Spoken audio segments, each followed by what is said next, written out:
चित्रलेखा।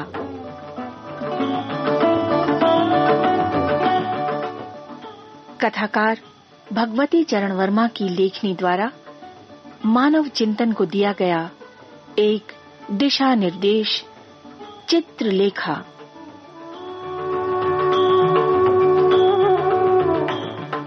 पाप और पुण्य की परिभाषा खोजने वाले पात्रों की व्यथा कथा, चित्रलेखा।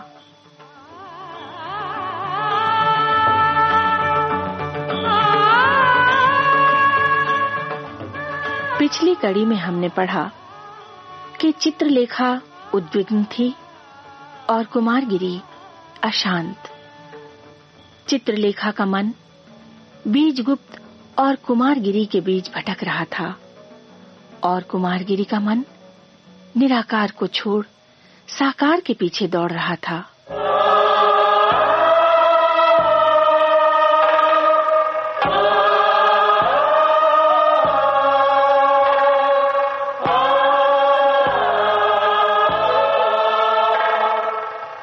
मैं साकार की पूजा पर विश्वास करने लग गया हूं, पर बिना तुम्हारी सहायता के साकार की उपासना असंभव है। साकार की उपासना भ्रम है गुरुदेव।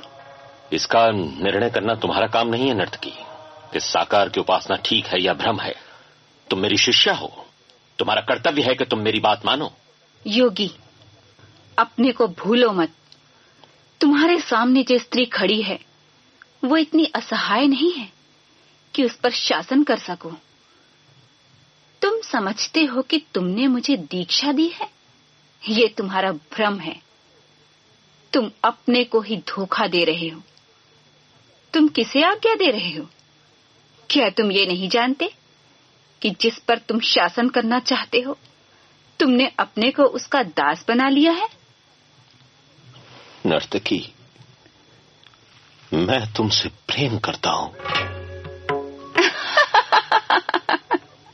मैं जानती हूं कि तुम मुझसे प्रेम करते हो, पर मैं तो तुमसे प्रेम नहीं करती। एक क्षण के लिए मेरी इच्छा तुम पर आधिपत्य जमाने की हुई थी और मैंने उसका प्रयत्न किया। मैं सफल भी हुई, पर उससे क्या? पुरुष पर आधिपत्य जमाने की इच्छा स्त्री के पुरुष से प्रेम का द्योतक नहीं है। प्रकृति ने स्त्री को शासन करने के लिए नहीं बनाया है, स्त्री शासित होने के लिए बनाई गई है, आत्मसमर्पण करने के लिए। स्त्री अपने से निर्बल पुरुष से प्रेम नहीं कर सकती। जिस पुरुष पर उसने आधिपत्य जमा लिया, वो पुरुष उसके प्रेम का अधिकारी हो ही नहीं सकता। स्त्री का क्षेत्र है आत्मसमर्पण। इसलिए स्त्री उसी पुरुष से प्रेम कर सकती है जो उस पर विजय पा सके, जो उस पर आधिपत्य जमा सके। योगी कुमारगिरी, यहीं पर विषमता है। पुरुष का प्रेम आधिपत्य जमाना है, स्त्री का प्रेम अपने को पुरुष के हाथ में सौंप देना है। पर यहाँ बात दूसरी है। यहाँ मैं स्वामिनी हूँ, तुम दास हो। मैंने तुम पर आधिपत्य जमा लिया है। तुमने आत्मसमर्पण कर दिया है। किस बल पर तुम मेरा प्रेम चाहते हो?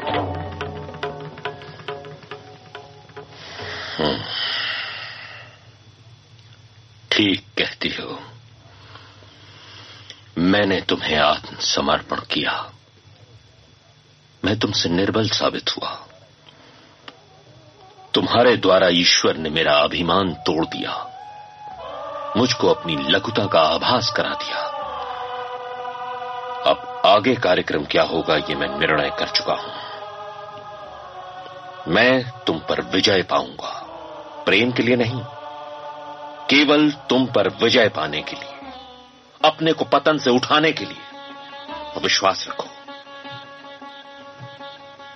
तुम कुमारगिरी को भविष्य में इतना निर्बल नहीं पाओगी। इसमें गुरुदेव की सहायता करना चाहती हूँ मैं। किस प्रकार? मैं गुरुदेव का आश्रम छोड़ना चाहती हूँ। जानती हूँ कि मैं गुरुदेव के मार्ग पर बाधा के रूप में आकर खड़ी हो गई हूँ। मैं ये पाप कर रही हूँ। यह असंभव है नर्तकी। तुम मेरा आश्रम नहीं छोड़ सकती। यदि तुम चली जाओगी तो फिर मैं विजय किस पर पाऊंगा? तुम्हें मेरे साथ ही रहना पड़ेगा, समझी? योगी, तुम्हें मेरे ऊपर विजय नहीं पाना है, तुम्हें अपने ही ऊपर विजय पाना है। जब तक मैं यहाँ रहूंगी तुम अपने ऊपर विजय नहीं पा सकोगे, इतना मैं भली भांति जानती हूँ। मेरे चले जाने में ही तुम्हारा कल्याण है योगी। नहीं, मेरे साथ तुम्हें रहना पड़ेगा। तुमने मुझे बहुत अधिक निर्बल समझ रखा है। तुम्हारे जाने से मुझ में विरोध की भावना ही नहीं रहेगी, तो फिर मैं अपने ऊपर विजय ही किस प्रकार पा सकूंगा? अपने ऊपर करने वाले प्रयोग का एक साधन मुझको चाहिए था। ईश्वर ने तुम्हें मेरे पास इसीलिए भेजा था। मैं असफल रहा, पर असफलता मेरा क्षेत्र नहीं है। जब तक मैं पूर्ण रूप से सफल न हो जाऊं, मैं तुम्हें नहीं जाने दूंगा, इतना याद रखना। नहीं जाने दोगे?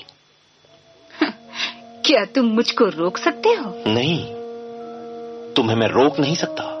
शायद संसार में कोई भी व्यक्ति तुम्हें नहीं रोक सकता। निर्बल सबल को रोक सके, यह असंभव है। मैं केवल तुमसे प्रार्थना कर सकता हूं, आग्रह कर सकता हूं, अनुरोध कर सकता हूं। इतना तो तुम मानोगी कि तुमने मुझे गिराया है। मैंने तुम्हें नहीं गिराया है, गिराया तो तुमने ही है अपने को। पर तुम्हारे पतन में मेरा हाथ अवश्य है। ठीक है, मैंने ही अपने को गिराया है और मैं ही अपने को उठा सकूंगा।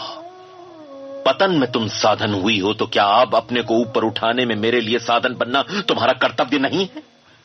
हाँ, ठीक कहते हो। तो फिर क्या तुम मेरी प्रार्थना स्वीकार न करोगी? क्या कुछ दिन तुम मेरी साधना पूरी होने तक नहीं रुकोगी? कितनी अवधि चाहते हो योगी? अवधि? यदि मैं विजयी हो सका तो फिर तुम्हें मेरे पास ठहरने में क्या आपत्ति होगी? यदि मैं विजयी हुआ तो फिर मैं ये समझ लूंगा कि मेरा मार्ग ठीक है और उस समय तुम भी उचित मार्ग का अनुसरण करो। नहीं, अब मैं तुम्हारे मार्ग पर नहीं चल सकती, पर अभी मैं रुकूंगी। यदि जाने की इच्छा होगी तो फिर बतलाऊंगी। उस समय तुम मुझे नहीं रोक सकोगे।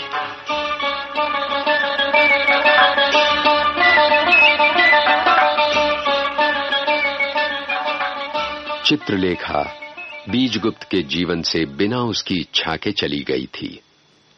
यशोधरा उसके जीवन में बिना उसकी इच्छा के चली आई थी। बीजगुप्त हंस पड़ा।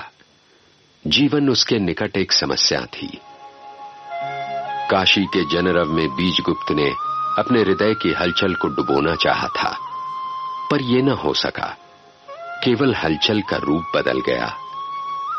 छाया चित्र की तरह उसकी आंखों के आगे से चित्रलेखा का चित्र हटकर यशोधरा का चित्र आ गया था। दुख की हलचल सुख के कंपन में परिणत हो गई थी। बीजगुप्त और उसके साथियों को काशी में आए हुए प्रायः 1 सप्ताह हो गया था। उस दिन संध्या हो गई थी। सब लोग एक साथ बैठे हुए काशी नगर के सुंदर दृश्यों पर वार्तालाप कर रहे थे। मृत्युंजय ने कहा, मेरी इच्छा होती है बीजगुप्त कि मैं काशी वास करूं, पर क्या करूं, विवश हूं। अभी गृहस्थी का जाल मुझको जकड़े ही हुए है। आर्य, रत और विरत, अनुरागी और विरागी तथा गृहस्थ और सन्यासी में भेद बहुत थोड़ा है। और जो कुछ है भी वो नहीं के बराबर है। मेरी बात पर आर्य आश्चर्य तथा विश्वास प्रकट कर सकते हैं, पर जो कुछ मैं कहता हूं वो सत्य है। स्वामी, सत्य क्या है? क्या कभी ये जाना भी जा सकता है? परिस्थिति की अनुकूलता के दूसरे नाम को ही सत्य के नाम से पुकारा जाता है, और परिस्थितियां सदा एक सी नहीं हुआ करती। वत्स श्वेतांक, तुमने जो कुछ कहा यथार्थ होते हुए भी ये उस प्रश्न पर कोई प्रकाश नहीं डालता जो हमारे सामने है।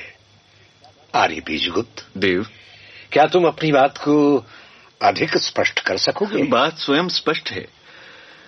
मनुष्य कभी वास्तव में विरागी नहीं हो सकता। विराग मृत्यु का द्योतक है। जिसको साधारण रूप से विराग कहा जाता है, वो तो केवल अनुराग के केंद्र को बदलने का दूसरा नाम है। अनुराग चाह है, विराग तृप्ति है। बीजगुप्त की दृष्टि अचानक ही यशोधरा की ओर घूम गई। यशोधरा की दृष्टि बीजगुप्त की दृष्टि से मिल गई। थोड़ी देर तक मौन का साम्राज्य रहा।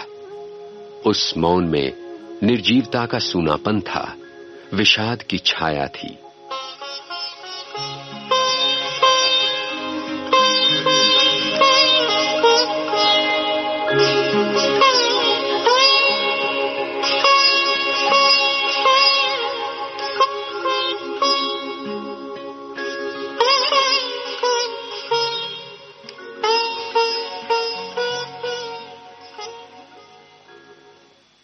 कुमारगिरी और बीजगुप्त दोनों ही के मन में उथल पुथल थी। अतृप्त योगी में वासना करवट ले रही थी और तृप्त भोगी निर्लिप्त होने के लिए बेचैन था। दोनों की अशांति चित्रलेखा के जीवन में कैसी क्रांति ले आई, ये हम पढ़ेंगे अगली कड़ी में।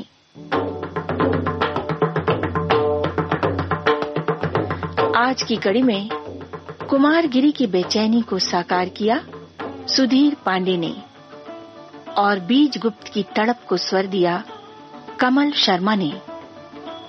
चित्रलेखा थी दिशी दुग्गल और मृत्युंजय बने विनोद शर्मा। उपन्यास चित्रलेखा के सूत्रधार हैं हरीश भीमाणी।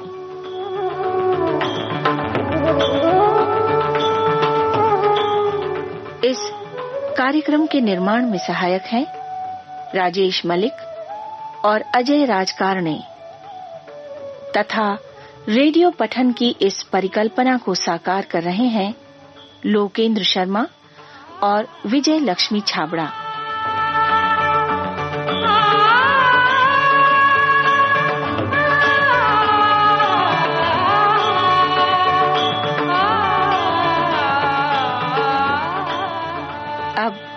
शीला शुक्ल से आपकी भेंट होगी अगली कड़ी में। तब तक नमस्कार।